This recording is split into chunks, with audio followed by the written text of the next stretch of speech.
Okay, today I'm going to be tuning the magnifying transmitter. I have all the stuff I need to tune it in that laundry basket right there. That's my oscilloscope and my signal generator. So if you watched yesterday's video where I fired up the magnifying transmitter after I fixed some loose wires on it, this is part 2 for that video. Okay, the first step of tuning the magnifying transmitter is to get all this stuff inside there. We're going to be tuning the magnifying transmitter from the inside, so the other side of this secondary. So we are standing on the inside of the magnifying transmitter now. Okay, I have tuned the magnifying transmitter secondary as best I could with this oscilloscope. The sun is extremely bright and it's hard to see the phosphorescing green screen on the oscilloscope, so I tuned it as best I could with this light. Now I'm going to show you an interesting experiment. So if you watched yesterday's video, you'll know that there were sparks that were going from this plate to that ground plate right there. So actually, when I tuned the magnifying transmitter, I disconnected the secondary from the ground, so let's reconnect that. I just twisted around this little piece of rebar. This is not an ideal ground, but it will suffice for this experiment. Okay, there that is. Let's clear this from the primary. There we go, and let's make sure this doesn't touch the primary, because that would be bad. Okay, I have just connected the bottom of the secondary to that piece of rebar. That piece of rebar goes about 2 or 3 feet into the ground. The other side of the secondary is right there, and it comes into this black wire, and that black wire goes to this metal plate. This is where the sparks were jumping yesterday, between this ground plate and this metal plate right here. So there's where that metal plate right there connects to the ground. And for every inch the electricity jumps, that's about 75,000 volts. So if we have a foot of arcing, so the electricity will jump a foot, that's about 900,000 volts, almost a million, 100,000 shy of a million, rough math. Anyway, so here I have an 11 watt, 120 volt incandescent light bulb. Incandescent means it glows white hot, so it gets so hot it emits white light. Okay, let's connect this wire to the ground plate.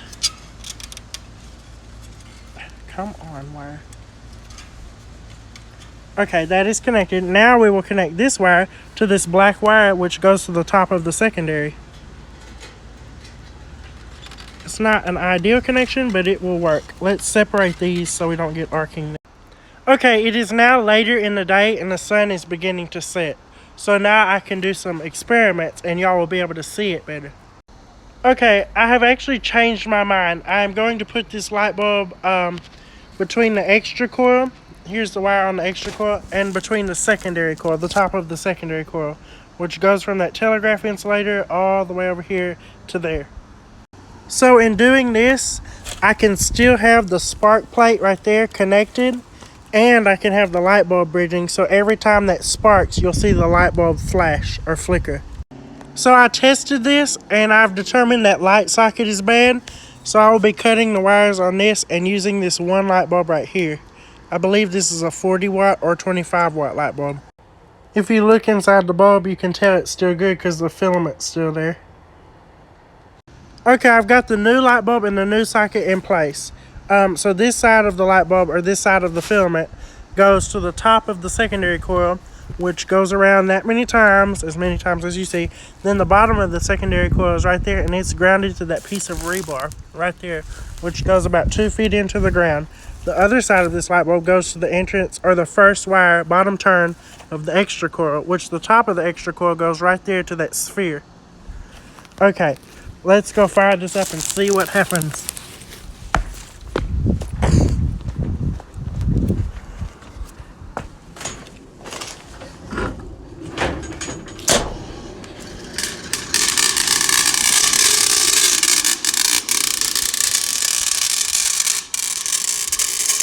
It's glowing. You see it flash occasionally.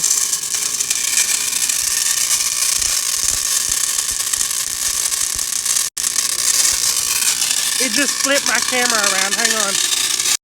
Okay, that's about 1,000,000 volts.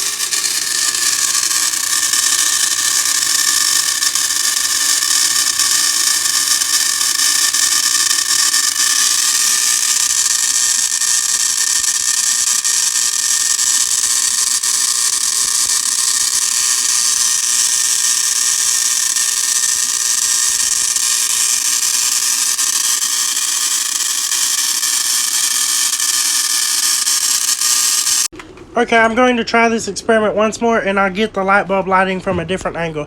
The rotary spark gap's already going. Now I'm going to throw the power into the transformer switch.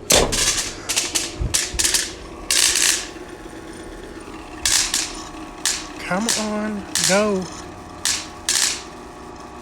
Okay, I made a few adjustments to the rotary spark gap spacing. The rotary spark gap is already on. Now I will throw the main switch which feeds power to the transformer, and I will capture a different angle of that light bulb glowing. Here's the first angle. There it is in there. Let's go around the haunted house and get this angle.